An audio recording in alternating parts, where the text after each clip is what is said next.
Sampaikan sharing saja ya, bukan karena yang para ahli di sini ada Bapak Yai Wahyudin, Mahmud Mustain dan sebagainya. Mohon izin Pak Adi untuk sharing share screen ya, dibuka dulu. Ini kami silakan ya, Prof. Baik. Jadi izinkan saya menyampaikan sebagaimana yang disampaikan tadi oleh moderator, bahwa saya ingin menyampaikan tantangan siar dari dulu dan masa kini. Ya mungkin apa yang saya sampaikan nanti belum sempurna, bisa ditambahkan oleh bapak-bapak dan yang lainnya. Nah, saya coba ya, bahwa ketika saya search mengenai Islam Wasatiyah gitu ya, maka kalau dari Google itu, maka yang muncul adalah majalah Suara Majelis Ulama Indonesia, kemudian ada lagi diskusi mengenai pentingnya Islam Wasatiyah untuk menjaga keutuhan bangsa, esensi dakwah Islam Wasatiyah. Kalau kita lihat di majalah Suara Majelis Ulama Indonesia edisi 372, itu menyatakan bahwa Islam Wasatiyah ruh gerak Majelis Ulama Indonesia. Di dalam majalah itu ada potret Wakil Presiden Profesor Kiai Haji Ma'ruf Amin dan Profesor Kiai Haji Din Samsudin. Nah, kita lihat dulu, secara bahasa itu kata wasatiyah itu berasal dari kata wasatoh, yang berarti adil, atau sesuatu yang berada di pertengahan. Kalau kita perhatikan dari jumhur ulama, menambahkan bahwa kata wasatoh itu berarti pilihan, atau al-ikhtiyar, atau yang paling utama, afdol, begitu. Nah, kalau kita lihat Indonesia ini, alhamdulillah kita ini ditakdirkan negara yang multikultur, ya, terdiri dari ragam budaya, suku, dan bangsa, dan para masyarakat Indonesia itu bebas mengekspresikan penganutnya sebagai kekayaan bangsa.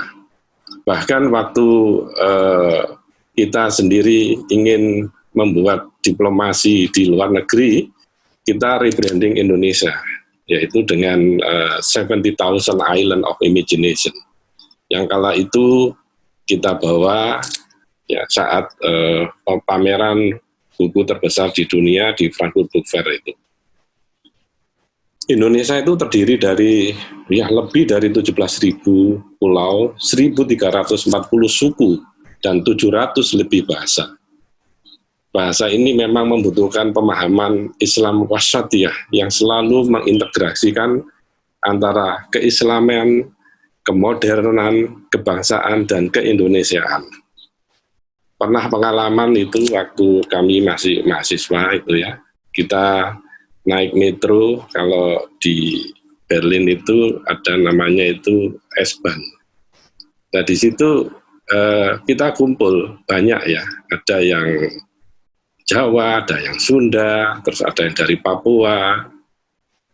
Itu oleh orang sekelilingnya, mereka melihat terkagum-kagum. Ini Anda pakai bahasa apa ini? Kalau melihat dari wajahnya itu berbeda-beda. Ada yang kulitnya sawo matang, ada yang kulitnya agak hitam keriting, gitu kan. Ada yang putih, matanya sipit, gitu. Tetapi kita semuanya berbahasa Indonesia. Ya kita jawab, wir kommen aus Indonesian. Dan di situ dilihat ya betapa luar biasanya bangsa kita ini. Nah, dengan situasi yang seperti itu, ya maka Islam Wasatiyah ini menjadi pilihan yang utama di tengah keberagaman bangsa Indonesia. sebagai salah satu upaya untuk menciptakan keutamaan berislam. Kalau saya ambil aja dari Imam As-Sa'di di dalam kitab Tafsir Al-Karim Ar-Rahman fi Tafsir Kalam Al-Manan menjelaskan makna umatan wasatan sebagai umat yang memiliki sifat adil dan terbaik. Umat yang senantiasa selalu mengambil jalan tengah di setiap permasalahan. Nah, sekarang kita ingin tahu, kalau kita lihat konsep Islam wasatiyah itu di dalam Al-Quran, Al-Baqarah ayat 143, ya a'udzubillahi minasyaitonirrajim, bismillahirrahmanirrahim, wa kadzalika ja'alnakum ummatan wasatan litakunu syuhada 'alan nasi wa yakuna rasulu 'alaikum syahida. Yang artinya, dan demikian pula kami telah menjadikan kamu umat yang adil dan dalam pilihan agar kamu menjadi saksi atas perbuatan manusia dan agar Rasul Muhammad menjadi saksi atas perbuatan kamu.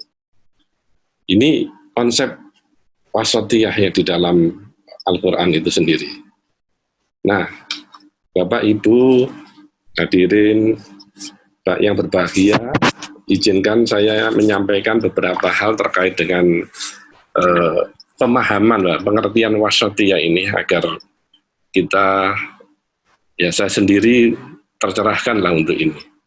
Yang pertama adalah tawasyud, yaitu artinya mengambil jalan tengah, yaitu pemahaman dan pengalaman yang tidak berlebih-lebihan dalam beragama, ya, dan tidak mengurangi ajaran agama.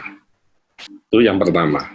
Yang kedua, tawasun atau berkeseimbangan, yaitu pemahaman dan pengalaman agama secara seimbang yang meliputi semua aspek kehidupan, baik dunia maupun ukhrawi, tegas dalam menyatakan prinsip yang dapat membedakan antara inhiraf, penyimpangan, dan ikhtilaf, perbedaan.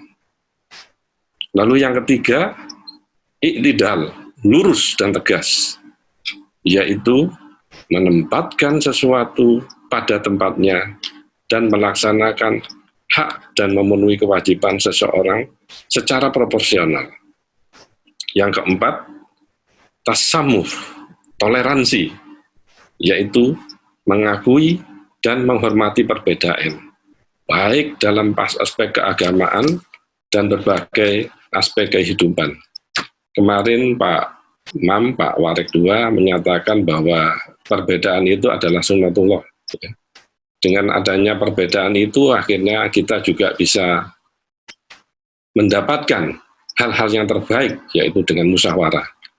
Yang kelima, musyawah, egaliter, yaitu tidak bersikap diskriminatif pada yang lain, disebabkan perbedaan keyakinan atau agama, tradisi, dan asal-usul seseorang. Ya, kita banyak sekali para ulama itu mencontohkan bagaimana sifat egaliter ini. Kemudian ya surah, musyawarah, yaitu setiap persoalan diselesaikan dengan jalan musyawarah untuk mencapai mufakat dengan prinsip-prinsip menempatkan kemaslahatan di atas segalanya.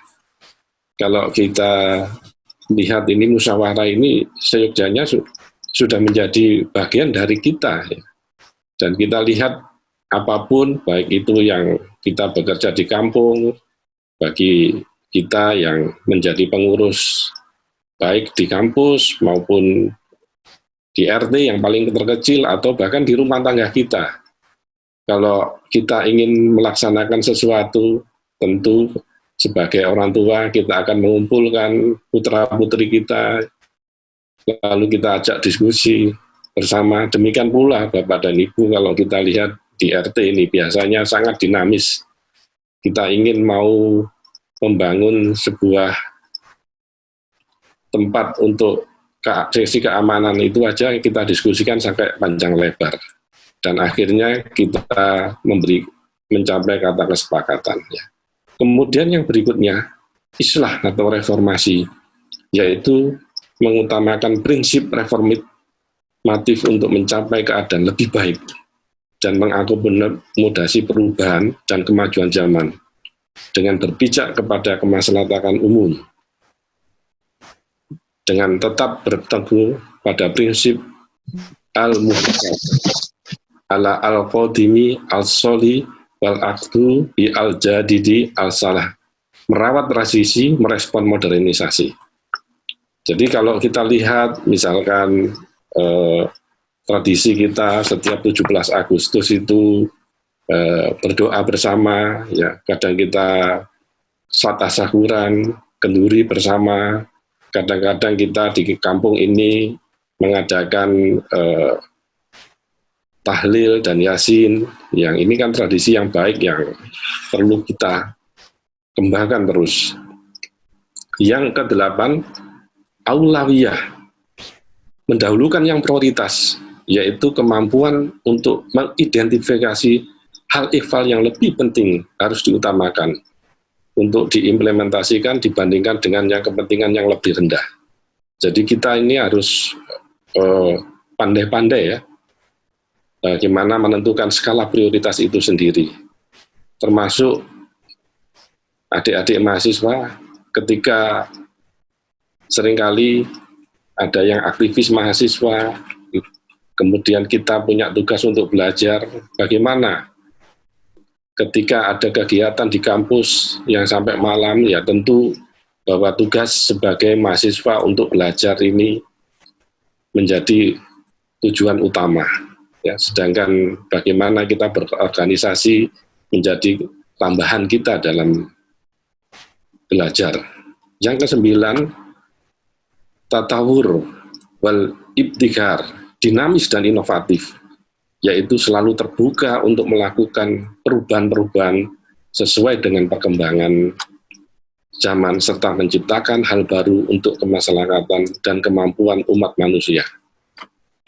Inovatif ini seringkali kita lihat ya bahwa banyak sekali kalau kita lihat dari beberapa negara yang maju kalau saat ini, inovatif ini menjadi kunci untuk driven bagaimana negara itu maju.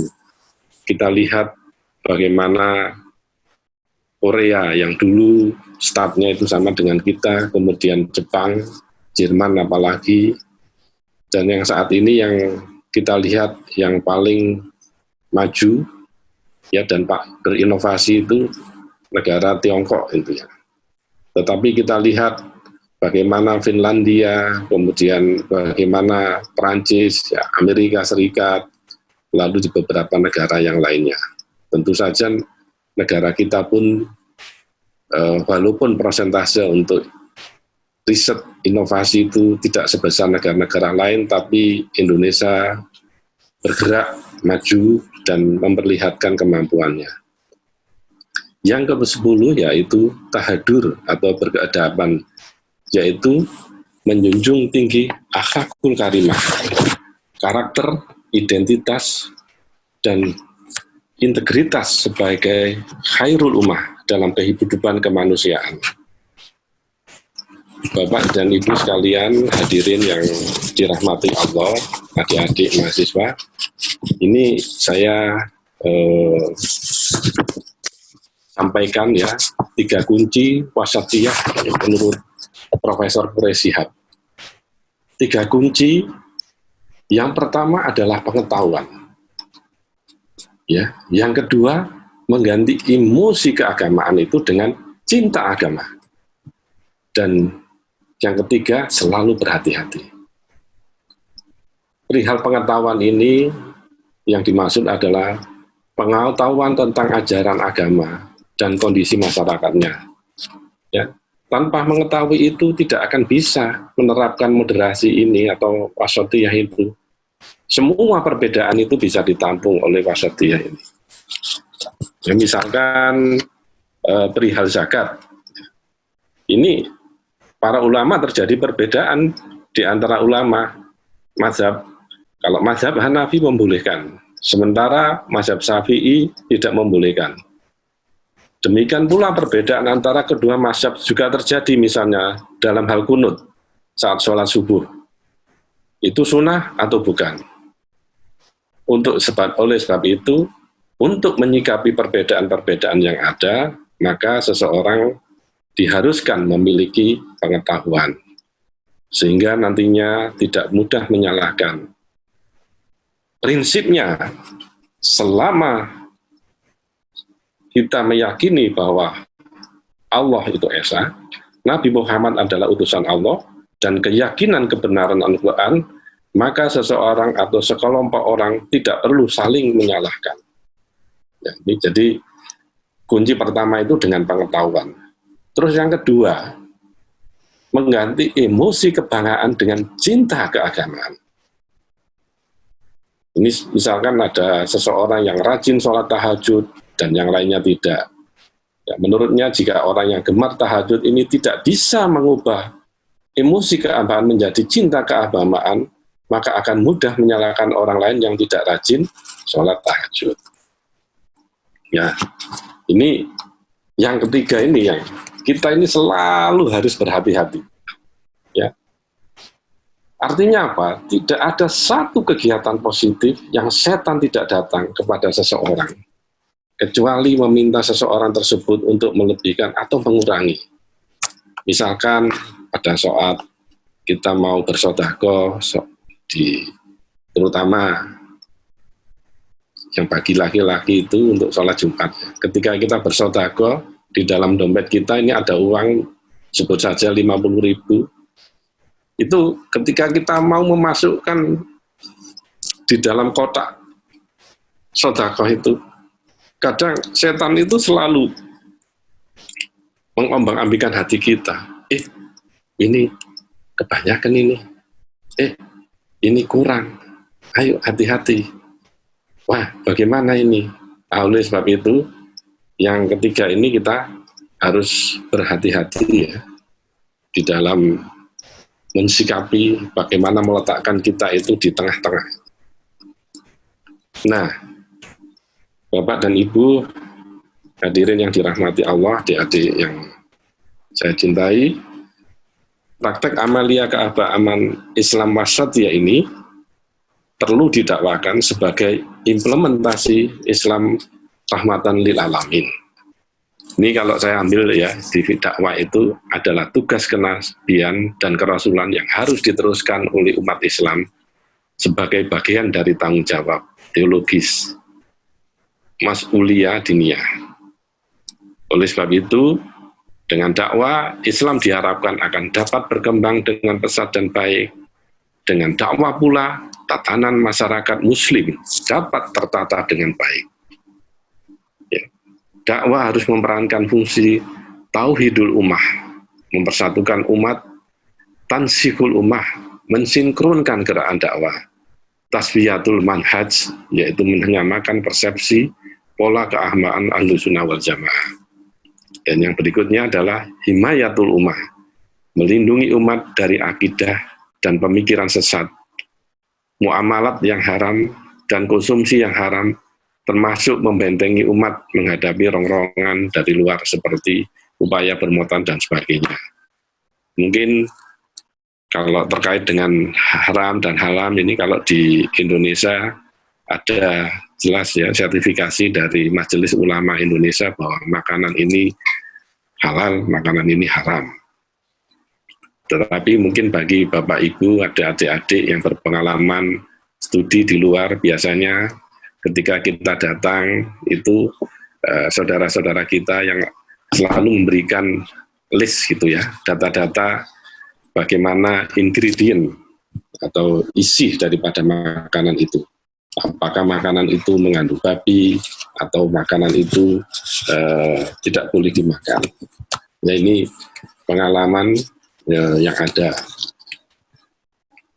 Nah, kalau kita lihat bagaimana esensi dakwah itu?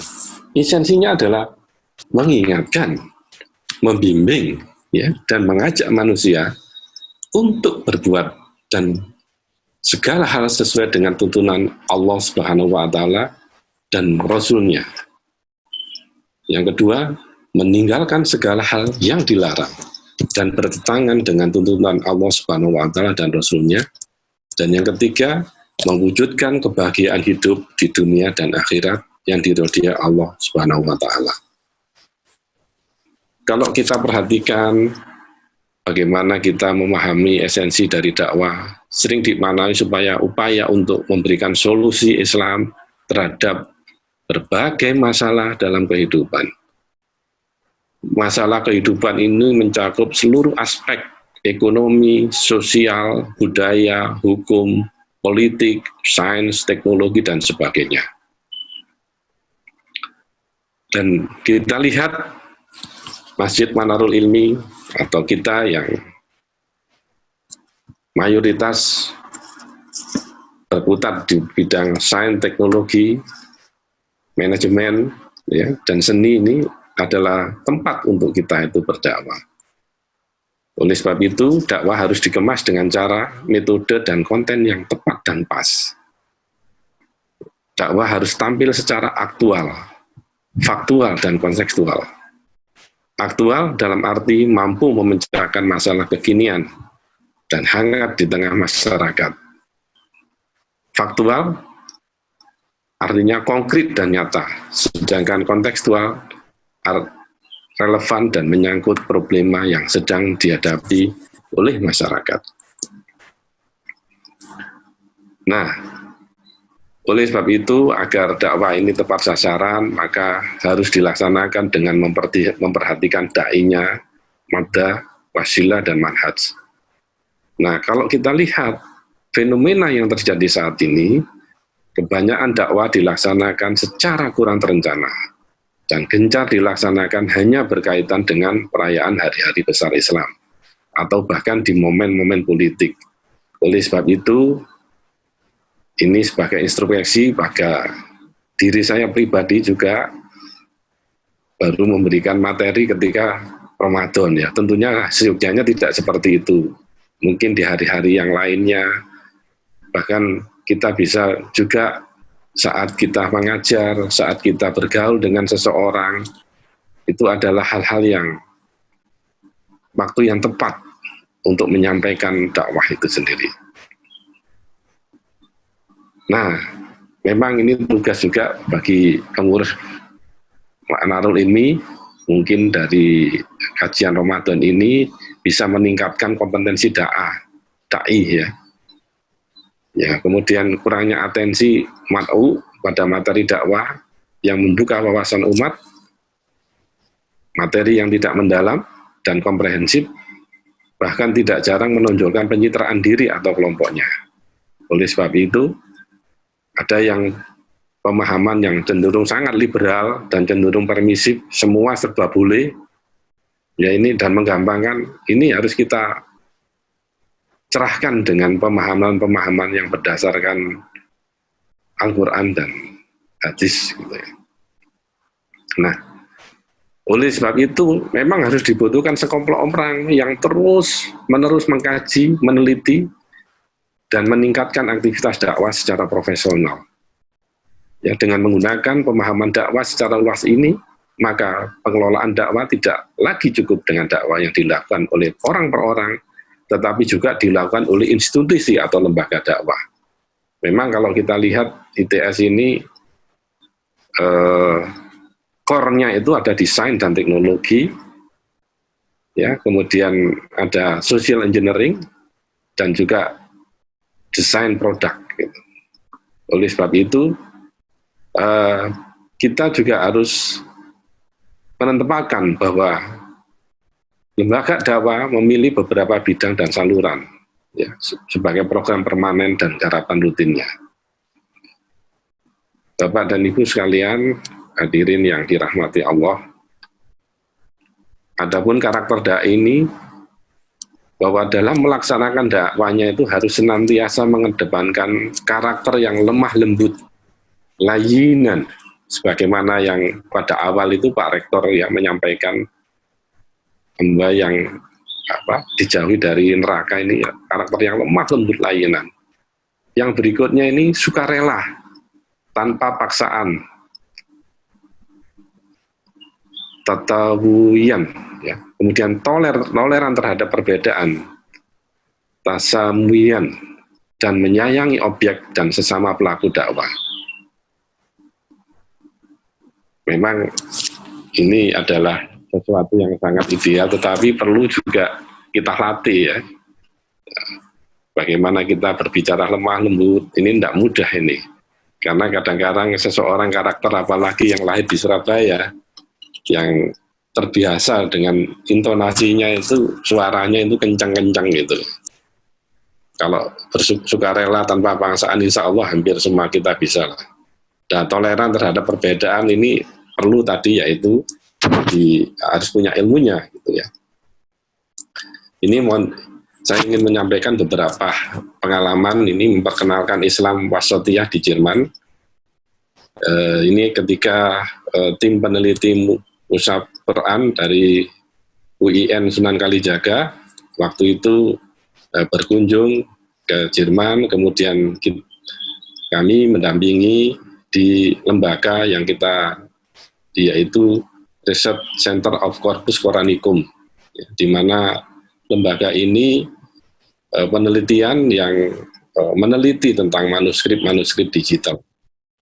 Ada yang dari Yaman, dari Arab Saudi, kemudian dari Syria, dan sebagainya. Dalam kunjungan kami kemari, direktur ini menyatakan ketertarikannya dengan kitab-kitab kuning yang dikembangkan oleh para ulama Indonesia. Mulai dari Kiai Hasyim Asy'ari, dari Soleh Darat, ya, kemudian dari Guru Sekumpul, itu tulisan-tulisannya itu menjadikan, dan mereka pun bertanya, Islam Wasatiyah yang ada di Indonesia ini menjadikan bagian riset tersendiri. Kenapa di Indonesia itu Islam berkembang cepat, ya sangat meluas gitu ya, dengan damai. Demikian pula mayoritas masyarakatnya atau Islamnya itu adalah Islamnya di tengah, Islam Wasatiyah. Nah, mereka juga menyatakan Indonesia bisa melakukan bahwa antara demokrasi dan agama Islam itu bisa terintegrasi. Nah, ini menjadi kajian bagi mereka. Dan berikutnya ini contoh, yaitu Profesor Habibie. Beliau mencontohkan Islam Wasatiyah dengan prestasi di Jerman. Siapa yang tidak kenal Profesor Habibie? Bahkan Kanselir Helmut Schmidt itu mengatakan, kalah mendiang Profesor Habibie masih hidup, teruslah kamu menulis Habibie. Karena tulisanmu tidak hanya dibaca oleh orang Indonesia, tetapi mencerahkan dunia. Bahkan beliau ini dalam majalah yang saya ambil di sini, yaitu Deutschland ist meine geistige Heimat. Jerman adalah rumah spiritualku. Ya, beliau ini selalu mengajarkan tadi, yaitu egaliter. Walaupun beliau ahli, beliau adalah mantan presiden, tetapi kalau bertemu dengan seseorang, beliau sangat ceria dan selalu terbuka terhadap orang lain. Nih, Bapak dan Ibu sekalian, ini sudah 30 menit ya. Nah, sekarang bagaimana kita dakwah zaman now ini? Maka ini tugas kita bersama, tidak bisa tadi saya katakan tidak perorangan. Ya, bagaimana kita dakwah iptek. Kalau kita dengarkan kemarin hari Senin itu Pak Agus Purwanto, di dalam Al-Quran itu ada 800 ayat tentang iptek. Ya, kalau kita baca bukunya Pak Agus Purwanto, ayat-ayat semesta, ini di Indonesia banyak sekali yang perlu kita kaji, dan contohnya aja kita terdiri dari 70,000 island gitu ya, 17.000 pulau, di mana setiap pulau itu mempunyai karakter yang berbeda-beda. Ada daerah yang memiliki kecepatan angin yang lebih tinggi, kemudian ada yang dari tempat yang lain yang mempunyai energi terbarukan, baik dari laut, kemudian bahkan dari gunung. Kemudian dakwah tentang ketahanan pangan.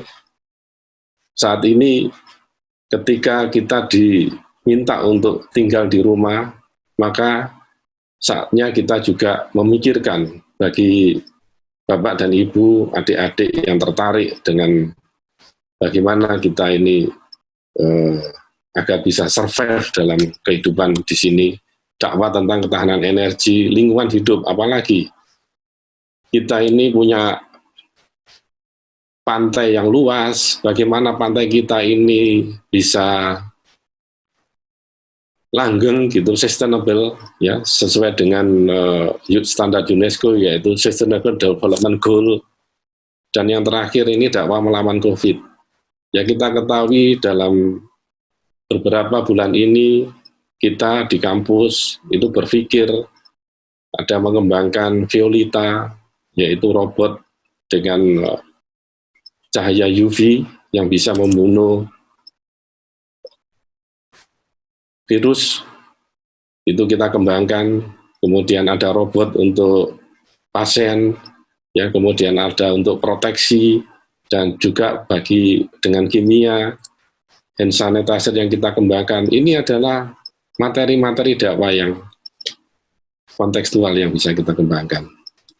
Yang terakhir ini, mari kita jadikan kampus ITS ini sebagai ladang dakwah. Ini saya ambil dari tulisannya Pak Agus Muhammad Hatta waktu yang lalu kita berbicara jihad, ya. Jadikanlah kesulitan belajar sebagai ladang jihadmu dan ajang prestasimu sebagai medan dakwahmu. Jadikanlah kerumitan rancangan pembelajaran sebagai ladang jihadmu dan kelas kuliah sebagai medan dakwahmu. Ya, jadi mari kita buat ya, kita bagaimana kita jujur walaupun kuliahnya online, ya kita mengerjakan soal-soal itu dengan sungguh-sungguh gitu. Jadikanlah riset dan inovasi sebagai ladang jihadmu dan publikasi ilmiah sebagai medan dakwahmu. Demikian kurang lebihnya. Apabila ada hal-hal yang kurang berkenan, saya mohon maaf. Ya. Wassalamualaikum warahmatullahi wabarakatuh. Waalaikumsalam warahmatullahi wabarakatuh. Matur nuwun Prof. Agus Rupianto, alhamdulillahirabbil apa yang disampaikan oleh Prof. Prof. Agus Rupianto ini sangat menarik sekali gitu ya. Kalau kita sedikit memberikan catatan terhadap apa yang sudah disampaikan oleh Prof. Agus Rupianto ini, mengangkat dakwah itu mengangkat topik atau tema Islam wasatiyah, artinya Islam yang di tengah-tengah. Tadi sekelumit pengertian, kemudian definisi-definisi tentang Islam wasatiyah, serta kemudian prinsip-prinsip yang harus dikedepankan di dalam berislam wasatiyah sudah disampaikan oleh Prof. Agus Rupianto ini. Kemudian untuk sesi berikutnya ini masih cukup terbuka, ini waktunya kurang lebih 15 menit untuk sesi tanya jawab berikutnya, Prof. Ini silakan Bapak Ibu kalau ada yang perlu disampaikan untuk bertanya, adik-adik mahasiswa di sini silakan. Ini terutama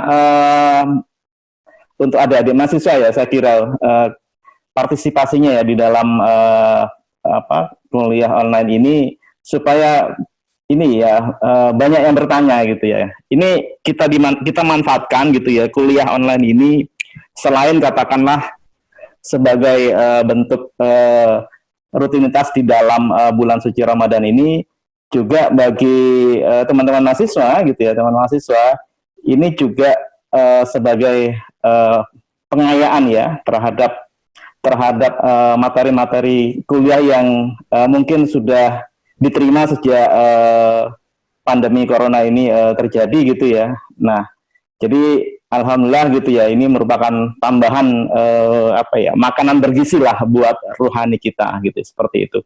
Nah, monggo silakan Bapak Ibu, kami buka sesi tanya jawab. Bisa langsung bertanya, raise hand ya, atau mengisi pertanyaan pada chat ya, ruang chat. Silakan.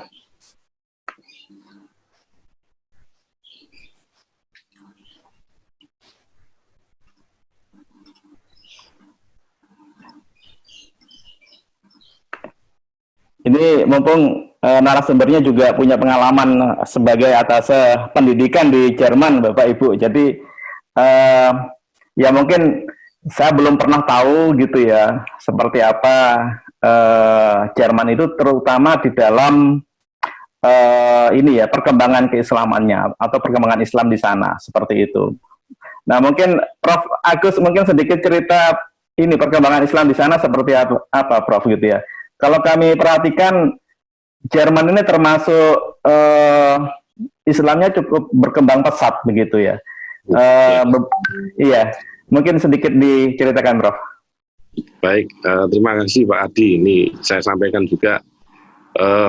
Memang kalau kita perhatikan bahwa di Jerman ini banyak sekali didirikan masjid-masjid ya, terutama dan ada di Masjid di Köln itu ada masjid besar sekali itu yang hampir sama dengan Sultan Ahmed yang ada di Turki ya, itu ada kubahnya ada 10-an gitu ada. Kemudian ada di beberapa kota itu ada punya masjid-masjid. Lalu di Berlin itu ada masjid, ya ada Masjid Umar bin Khattab gitu ya. Kemudian ada di Frankfurt, ada di Hamburg itu ada. Kemudian kita sendiri Indonesia kita baru mempunyai masjid yang kita beri nama bahwa IWKZ, yaitu Indonesische Weisheit and Kulturzentrum yang letaknya di Berlin.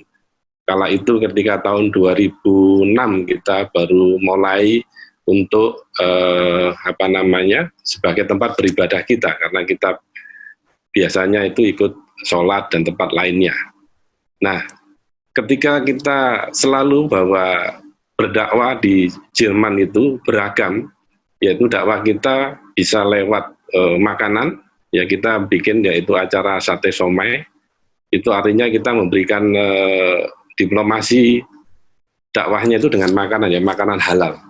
Ada sate, ada somai, dan juga mengenalkan budaya Indonesia. Terus yang berikutnya, masjid kita IWKZ itu selalu kita buka ya saat bagi orang asing untuk belajar tentang agama. Ketika dalam istilahnya kalau bahasa Jermannya itu Tag der offene Tür der Moschee, artinya masjid itu dibuka bagi mereka yang non muslim untuk bisa hadir di situ. Kita sediakan makanan, ya kue-kue khas Indonesia. Kemudian mereka datang, siapa yang tertarik mereka akan datang di situ dan diskusi.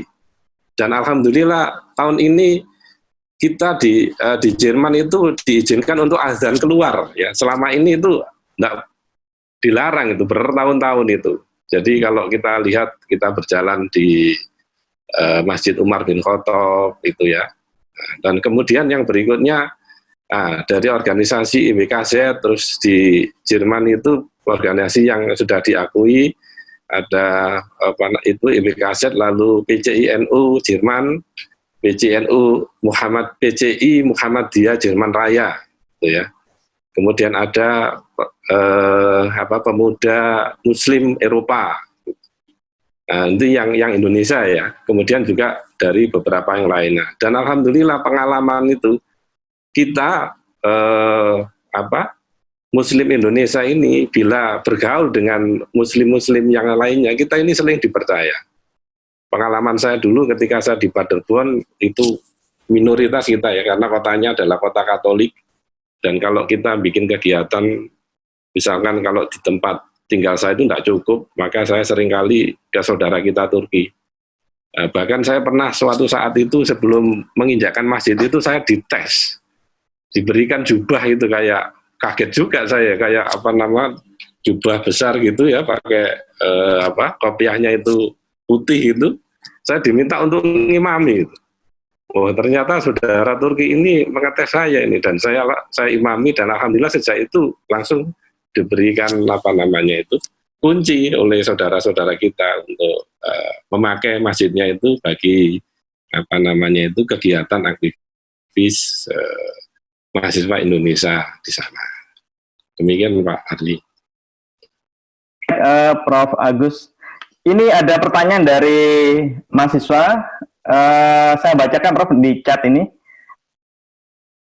Assalamualaikum Pak, saya Ihsan. izin bertanya Pak. Sekarang selalu ada statement bahwa zaman sekarang Islam sedang mengalami kemunduran dalam bidang iptek. Apakah itu betul Pak? Jika betul, bagaimana cara kita menghadapi itu? Terima kasih.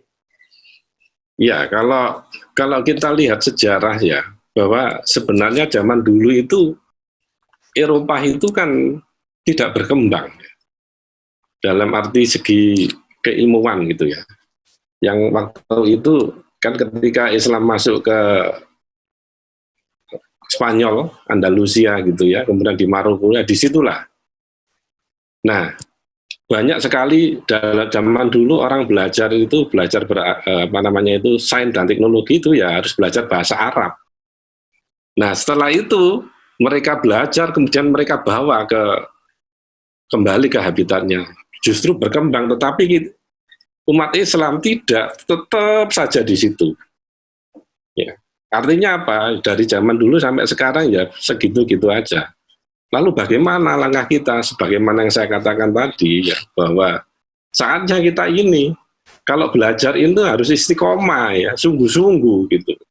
Kalau kita menjadi sebagai mahasiswa misalkan ya kita harus jujur. Ini saya ingin sampaikan bagaimana kebetulan saya banyak ya di Jerman itu, orang Jerman itu orangnya sangat istiqomah. Ya. Jadi kalau belajar itu mereka tekun dan jujur, ya secara ilmiah gitu. Oleh sebab itu bagaimana kita agar kita tidak mengalami kemunduran, ya kita belajar. Ya kita tidak boleh malu-malu kalau dulu itu orang Eropa belajar di Andalusia, ya kita sekarang ya mempelajari apakah itu di Jepang atau di Jerman atau di mana sajalah, di Perancis atau Amerika, yang mereka memahami tentang ilmu pengetahuan itu. Seperti yang dikatakan oleh Pak Agus Purwanto itu dalam bukunya Ayat-Ayat Semesta itu. Ada sekitar 800 ayat-ayat itu tentang ilmu pengetahuan, tetapi kita ini masih berkutat di BK gitu ya. Oleh sebab itu, nah ini Mas, siapa tadi itu? Mas Iksan, ayo Mas, kita bersama-sama ya, jangan ini juga kesempatan ini, mumpung di era COVID ini, bagaimana kita teliti itu, bentuknya COVID itu seperti apa, lalu bagaimana cara berkembangnya. Ini kan masih tanda tanya, ada obatnya, mungkin rekan-rekan yang di farmasi, rekan-rekan yang di biologi, ya. Tentu kalau bidang saya, karena saya fisika, maka saya bisa melihat bahwa besarnya daripada virus itu, kalau itu letaknya di daerah UV ya. Kalau energinya, kalau berdasarkan analisa dari teori Einstein itu, energinya itu kan sama dengan H kalikan nu kan, kalikan frekuensi. Nah, seperti itu Mas. Jadi kita bisa memberikan kontribusi. Intinya apa? Kita harus mulai istiqomah di bidang masing-masing. Ya, setiap bidang itu punya kontribusi yang luar biasa pada pengembangan kita, bahkan untuk umat kita sendiri. Oke. Saya pikir itu ya. Kemudian ini ada yang bertanya lagi nih, Prof. Agus, dari Bu Emma Omilia. Kebetulan Bu Emma ini sekdep saya, Departemen PWK. Ini mau bertanya ini, Prof. Assalamualaikum. Izin bertanya. Dakwah adalah tugas kita bersama. Bagaimana peran kita sebagai pendidik untuk berdakwah? Dan metode dakwah seperti apa yang dapat diterima oleh generasi milenial kita, khususnya anak-anak mahasiswa agar diminati. Iya, ini Bu Emma, ini memang menarik Bu Emma, ini tugas kita bersama Bu Emma. Setiap orang itu punya kiat-kiat, nanti mungkin ya Bang Pun Mustain atau ini Pak Prof Adi ini warek satu. Jadi kalau kita lihat ini memang dakwah yang paling bagi generasi milenial ini ya kita harus menguasai teknologi informasi ini yang sederhana ya. Yang kedua itu adalah dengan kontekstual ya, sesuai dengan pengetahuan yang pengetahuan kita gitu ya. dan mengajak mereka. Dan kita ketahui bahwa di Indonesia itu kalau kita lihat indeks apapun ya, IPD kita dan sebagainya itu kan masih lemah. Oleh sebab itu bagaimana kita mendakwakan ya sesuai dengan yang kemampuan kita gitu. Ya tentu saja yang paling sederhana itu dakwah bilhal, yaitu dengan contoh. Jadi kalau kita itu misalkan kita ingin menjadi anak didik kita itu menjadi anak yang soleh, ya kita contohkan jadi orang yang soleh gitu ya. Yang saya yang paling Bu Emma, pengalaman kami ya, selama ini bagaimana membuat suasana di kampus atau sebut saja walaupun kita online ini agar suasana ini nyaman. Artinya dakwanya itu egaliter gitu ya. Kita tidak bisa membedakan walaupun kita ini seorang guru. Saya lebih suka menempatkan diri seperti orang Jepang itu sensei, yaitu yang dilahirkan lebih senior, bukan seorang profesor gitu ya. Kalau di Jerman itu biasa guru besar itu dipanggil oleh anunya itu Herr Profesor. Tetapi alangkah baiknya memang kalau sensei, artinya yang senior ya. Artinya kita itu bisa merangkul lah. Jadi ketika di kelas itu bukan merasa bahwa kita ini jauh sekali dengan adik-adik kita. Dan kemudian yang berikutnya yaitu kita selalu mengajarkan itu kepada hal-hal yang ada di lapangan, ada yang terbaru. Saat ini terjadi apa ya? Contoh yang paling kalau di bidang saya itu karena background saya fisika dan bidangnya adalah laser dan aplikasinya itu, maka ketika kita bicara mengenai bakteri dan kemudian kita membicarakan mengenai virus gitu, maka materi yang disampaikan itu adalah materi tentang itu. Apa saja dengan aspek biofisikanya. Ya, ketika virus itu berinteraksi dengan cahaya, kemudian bagaimana sisi fisiologi dan anatominya, dan tentu hal ini menjadikan anak-anak itu kaya, terus akan berimajinasi, berinovatif. Ya, bagaimana kita membuka wawasannya itu supaya terbuka dan sebagainya. Ya, ini kira-kira itu ya. Mohon maaf mungkin kurang memuaskan Bu Emil, tetapi rasanya ini setiap kita mampu ini. Demikian pula kalau teman-teman dari studi pembangunan itu terkait dengan social engineering. Ya, kalau kita lihat saat ini itu ngajak saudara kita itu PSBB itu cek wangel gitu. Dipikir itu virusnya itu apa gak ketok. Sampai niku lapo ae sampai niku. Padahal kayak dakwa aku. Padahal kalau begitu kena itu ya akan terasa. Suhu badannya naik dan sebagainya. Jadi demikian Bu Emil, mungkin Bu Emma, Umilia. Mungkin barangkali nanti ada bapak-bapak ini Pak Warek satu mau menambahkan. Oke. Monggo, ini ada Pak Adi yang sudah raise hand ini. Monggo, Pak Adi. Oke, Assalamualaikum. Waalaikumsalam warahmatullahi wabarakatuh. Terima kasih Pak Prof. Agus Ruby, terima kasih tambahan ilmunya banyak sekali Pak. Mungkin sekedar nambahi sedikit Pak. Memang kita harus menguasai iptek. Cuman kita mungkin tidak sadar bahwa kita itu sebetulnya punya kelebihan yang harus kita syukuri. Kalau kita perhatikan, iptek itu masih berdasar pada satu penelitian yang sifatnya trial and error. Nah, kalau kita di samping menguasai iptek, orang Islam itu diberi satu warisan dari para ulama dulu.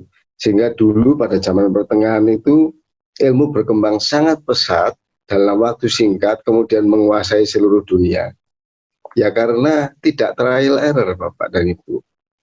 Jadi kalau kita sudah jenuh di laboratorium trial error gak ketemu-ketemu solusinya, contohnya nyari virusnya COVID gak ketemu-ketemu, ya maka sebagai orang Islam, nah kelebihannya di sini. maka malam hari kita tidak boleh trial error. Kita mohon petunjuk. Jadi gabungan antara iptek dan komunikasi langsung. Ini yang nggak dimiliki sama orang Eropa dan Amerika dan mungkin Jerman. Jadi kita diberi hasanah itu. Ya, siang mungkin kita trial error mengikuti kaidah-kaidah iptek dan sebagainya, tapi malam kita minta petunjuk. Sehingga seolah-olah eksperimen kita itu seperti ada yang nuntun, sehingga tidak membutuhkan waktu lama untuk memberikan hasil. Nah ini kan nggak bisa dilakukan kalau orangnya nggak beragama, nggak percaya. Ya dia sepenuh hidupnya ya wes trial error terus, dia percaya hanya pada satu metode itu. Tapi kita tidak. Nah, mudah-mudahan dengan penggabungan dua ini, bahwa sebagai orang ilmiah kita belajar ke mereka mengenai cara-cara iptek, tapi kita juga tambahi lagi dengan komunikasi langsung, mohon petunjuk. Saya pikir itu Bapak dan Ibu, mudah-mudahan dengan penggabungan ini kita bisa kembali merebut iptek lagi. Terima kasih. Assalamualaikum warahmatullahi wabarakatuh. Waalaikumsalam warahmatullahi wabarakatuh. Nggih, monggo Prof. Agus. Nggih, matur nuwun Prof. Hadi. Memang saya terima kasih masukannya. Ya memang kita bersyukur bahwa kita tidak trial dan error ya, tetapi bagaimana pijaan-pijaan apa yang sudah kita pelajari, dan tentu saja memang kelebihan daripada kita ini dekat dengan Allah gitu kan. Seyogyanya lebih banter harusnya ya. Tetapi ya memang untuk hal ke sana dibutuhkan tadi yaitu bagaimana kita menghaluskan hati gitu. Ini yang tidak dimiliki orang lain. Oleh sebab itu mari adik-adik semuanya, ini adalah kesempatan bagi kita, apalagi di bulan Ramadan ya, tempatnya untuk muhasabah, mengintrospeksi diri. Kalau kita misalkan ilmu pengetahuan kita kurang, ya tentu saja kita harus belajar lebih giat lagi. Apalagi awal-awal itu ayat itu kan ikro ya, baca ya. Maka saya harapkan adik-adik tidak hanya membaca, dan saya sendiri tidak membaca WA saja, tetapi juga membaca buku-buku dan kitab-kitab yang dikembangkan oleh para ilmuwan dan ulama yang mendahului kita. Oke. Matur nuwun Prof. Hadi. Ya, ini ada satu lagi pertanyaan Prof. Agus Ruby dari teman mahasiswa lagi ini. Assalamualaikum, saya Rizal Alfarizi Suwartana, mau bertanya. Dakwah terbaik adalah melalui teladan diri seperti yang dicontohkan Rasulullah SAW. Jelaskan hal ini dan hubungannya dengan konsep ibda binafsik. Ini konsep memulai dari kita sendiri, Prof. Gimana ini? Ya. Silakan, Prof. Terima kasih Mas Rizal. Pertanyaannya luar biasa, cocok itu. Ya memang dakwah itu kalau dicontohkan Rasul itu ya sidik, tablik, ya amanah dan fatonah gitu kan. Jadi memang awal-awal itu sama, kalau kita ingin bahwa murid kita soleh ya harus dimulai dari sini, dari dosennya. Jadi kita itu yang paling utama itu adalah dari diri sendiri.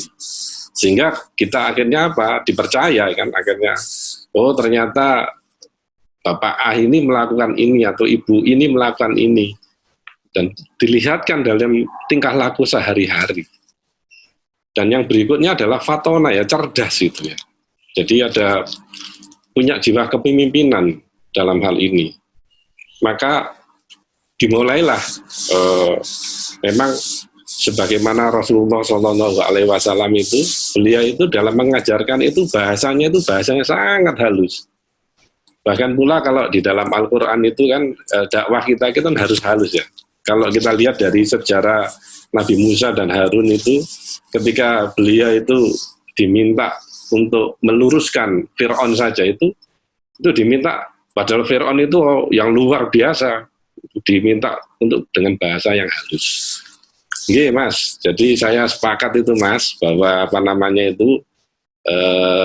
contoh yang mau dimulai dari diri sendiri Mas. Ya mudah-mudahan ini forum ini adalah forum tempat kita belajar bersama. Sebagaimana yang saya sampaikan tadi, bukan berarti saya itu lebih pinter, tetapi Bapak Ibu, adik-adik bahkan mempunyai ilmu agama yang jauh lebih baik dari saya. Walaupun demikian kita upayakan ya, kita belajar dari contoh Rasulullah SAW, dari sifat sidik, tablik, ya, amanah dan fatonah. Baik, Bapak Ibu, adik-adik sekalian, masih ada yang mau ditanyakan lagi ini?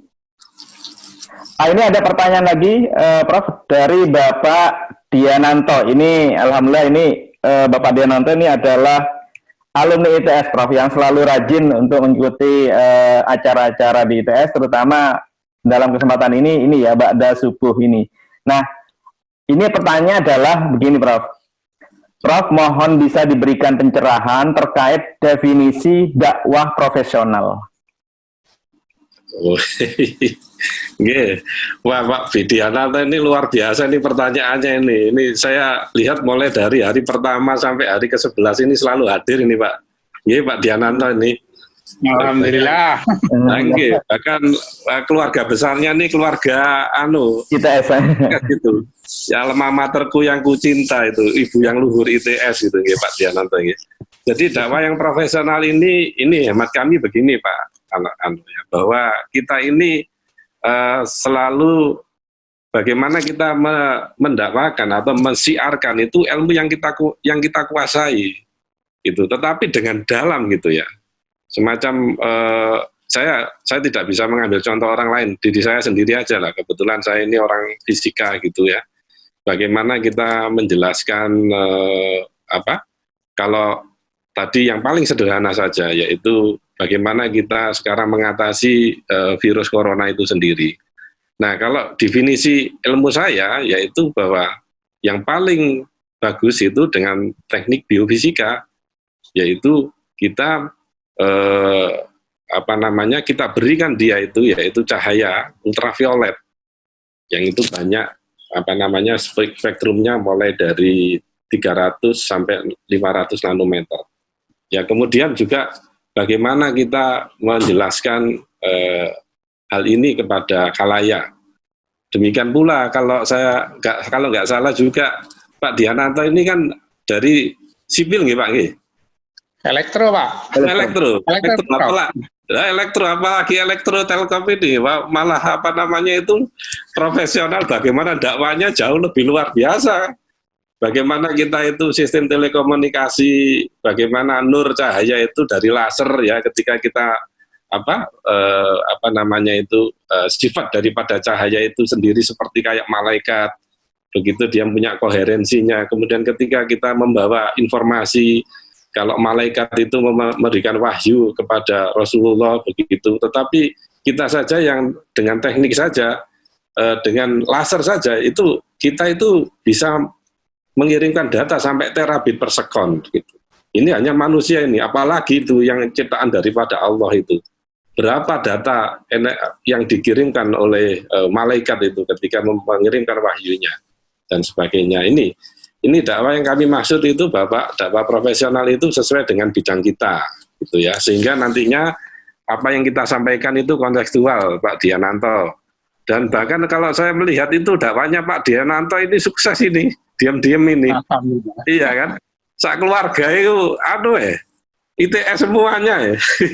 Alhamdulillah. Iya kan Pak Diananto, berarti apa? Sebenarnya secara Pak Diananto sudah melaksanakan dakwah di dalam rumahnya, gitu kan? Mendakwa dengan dakwah bahwa menyampaikan kepada putra putrinya dan cucunya itu bahwa ITS ini adalah kampus perjuangan, kampus tempat kita untuk beribadah, kampus kita untuk berjihad, untuk mencari ilmu dan sebagainya. Ini nuwun sewu Pak Diananto, mohon maaf ini senior ini. Saya termasuk sekarang mengelola grupnya alumni ITS yang di PLN Pak. Oh, siap. Nggih Pak Diananto. Nggih, matur nuwun masukannya. Kami. Assalamualaikum. Waalaikumsalam. Wabarakatuh. Matur nuwun Pak Diananto atas pertanyaannya. Nah, Pak Agus, ini ada pertanyaan lagi. Ini yang bertanya Bapak Rahmat Santosa. Ya, izin bertanya, bagaimana cara dalam memilih guru menuntut ilmu agama? Ya, Karena tentunya kita sebagai orang awam belum tentu tahu guru tersebut mengajarkan sesuai dengan ajaran Rasulullah SAW, atau bisa jadi kita malah diajarkan paham-paham radikal ataupun liberalisme. Nah, apalagi ditambah membawakan Al-Quran dan hadis dengan pemahaman-pemahaman yang berbeda-beda di antara dai-dai yang sekarang. Mohon penjelasan. Oke, mohon izin Pak Rahmat Santoso, matur nuwun masukannya ini. Makanya kalau kita jangan sampai kita itu mempunyai guru yang makanya yang tepat itu adalah ulama yang wasatiyah gitu ya, yang di tengah-tengah. Ciri-cirinya begini Pak, bagaimana kita mencari guru itu, atau sebut saja kalau kita mendengarkan dakwah. Kalau kita mendengarkan dakwanya itu, pengetahuan kita itu bertambah, ya. Kemudian bertambah kesadarannya beragama, gitu. Kemudian membuat hati kita menjadi tenang. Nah, itu bisa kita lihat. Demikian pula ketika kalau kita melihat ulama atau guru itu, ya kita lihat bagaimana, belajar dari mana beliau itu. Ya ini kan kita bisa search ya, kita bisa mencari itu. Kemudian yang berikutnya bahwa ketika berdakwah itu bisa memberikan hidayah kepada kita. Ya, hidayah itu artinya hadiah gitu ya. Ya, maka kalau kita mengikuti majelis taslim gitu, nah ketika yang memberikan materi itu penuh senyum, penuh kesejukan, ya insya Allah itu bisa kita dijadikan panutan lah, gitu ya. Dan kalau kita lihat orangnya sabar, tidak ada marah-marah, gitu kan? Nah itu maka bisa kita menjadikan referensi begitu Pak. Pak Rahmat, memang saya sendiri juga belajar ini Pak Rahmat, ya bagaimana tadi seperti tadi yang saya sampaikan Pak, itu bagaimana seorang dai itu harus egaliter gitu ya, harus bisa membuka gitu kan, murah senyum ya, dan kemudian yaitu selalu di tengah-tengah memberikan pertimbangan yang sangat baik sekali. Mungkin jawaban saya ini juga kurang sempurna Bapak, karena saya sendiri juga belajar dan tentu mungkin kita terus belajar aja, yaitu long life learning gitu. Belajar tidak hanya mulai saat ini, terus kita belajar. Kita sebagai umat itu masih banyak kekurangan, dan saya sendiri juga mohon maaf bila tadi materi yang sampaikan itu kurang ada yang kekurangan, ya memang itu adalah kelemahan dari saya. Yang benar itu memang datangnya dari Allah, dan kita memang terus-menerus itu belajar ya untuk menjadi yang umat yang wasatiyah, umat yang di tengah-tengah. Oke, baik. Alhamdulillahirrabbilalamin. Ini rupanya waktunya tidak terasa sudah jam 6:05, Prof. Ini sudah berakhir seharusnya acara ini. Kalau begitu kami putuskan saya tutup untuk sesi tanya jawab ini, Prof. Sekaligus mohon ini Prof Agus untuk doa sekaligus sebagai doa penutup. Monggo. Baik, Bismillahirrahmanirrahim. Alhamdulillahirabbil alamin, hamdan yuwaffi ni'amahu wa yukafi majidah. Ya Rabbana lakal hamdu kama yanbaghi li jalali wajhika wa 'azimi sultanik. Allahumma shalli ala sayidina Muhammad wa ala sayidina Muhammad. Subhanallah wa bihamdihi adada khalqihi wa ridha nafsihi wa zinata arsyihi wa midada kalimatihi. Allahumma ilman nafi'a wa rizqan wa shifaan min kulli da'in wa saqamin bi rahmatika ya arhamar rahimin. Rabbana dhalamna anfusana wa illam taghfir lana wa tarhamna lanakunanna minal khasirin. Rabbana wa la tuhammilna ma la taqata lana wa'fu 'anna waghfir lana warhamna anta maulana fansurna 'alal qawmil kafirin. Waj'alni muqimas sholati wa min dzurriyyati. Rabbana wa taqabbal du'a. Rabbighfirli wa li walidayya wa lil mu'minina yauma yakunul hisab. Rabbana atina fid dunya hasanah wa fil akhirati hasanah wa qina adzabannar. Subhana rabbika rabbil izzati amma yasifun wa salamun ala mursalin walhamdulillahi rabbil alamin. Al-Fatihah.